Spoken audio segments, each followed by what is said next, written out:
अस्सलाम वालेकुम गाइस, ये 15 शबान के हवाले से बहुत खूबसूरत वीडियो है। 15 शबान आने से पहले इसको ज़रूर सुनिएगा और ज़्यादा से ज़्यादा शेयर करने की कोशिश कीजिएगा। 15 शबान को जो लोग हलवा पूरी तकसीम करते हैं ना और मुर्दों को पहुंचाते हैं, और कुछ लोग तो आतिशबाजी भी बहुत ज़्यादा करते हैं, ये सब चीज़ें किसी भी रवायत से साबित नहीं है। एक हदीस से साबित ये है, और ये हदीस मरवी है, कि आप सल्लल्लाहु अलैहि वसल्लम ने हज़रत आयशा से फरमाया कि आयशा, तुम जानती हो कि ये कौन सी रात है? तो हज़रत आयशा ने फरमाया, अल्लाह और उसके रसूल ज़्यादा बेहतर जानते हैं।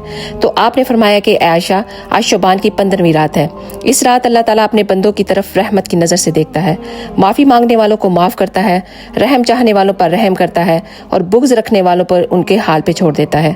सूरत दुहान में अल्लाह ताला इरशाद फरमाते हैं, बेशक ये बरकत वाली रात है, बेशक हम खबरदार करने वाले हैं। इसमें बांटा जाता है हर हिकमत वाला काम परवरदिगार के हुक्म से।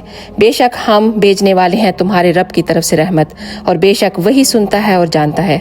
एक और बात जो बहुत ज़्यादा सुनने वाली है वो ये कि ये लैलतुल कदर नहीं है। लैलतुल कदर रमज़ान मुबारक की आखिरी अशरे के ताक रातों में पाई जाती है, जैसा कि अल्लाह ताला कुरान पाक में फरमाते हैं कि लैलतुल कदर को रमज़ान के आखिरी अशरे में तलाश करो। तो गाइज, इस वीडियो को ज़्यादा से ज़्यादा शेयर करने की कोशिश कीजिएगा ताकि ज़्यादा से ज़्यादा लोग आपकी वजह से अमल कर सकें, ताकि उन तक ये पैगाम पहुँच सके। आप सबका बहुत बहुत शुक्रिया। जज़ाकल्लाह खैर।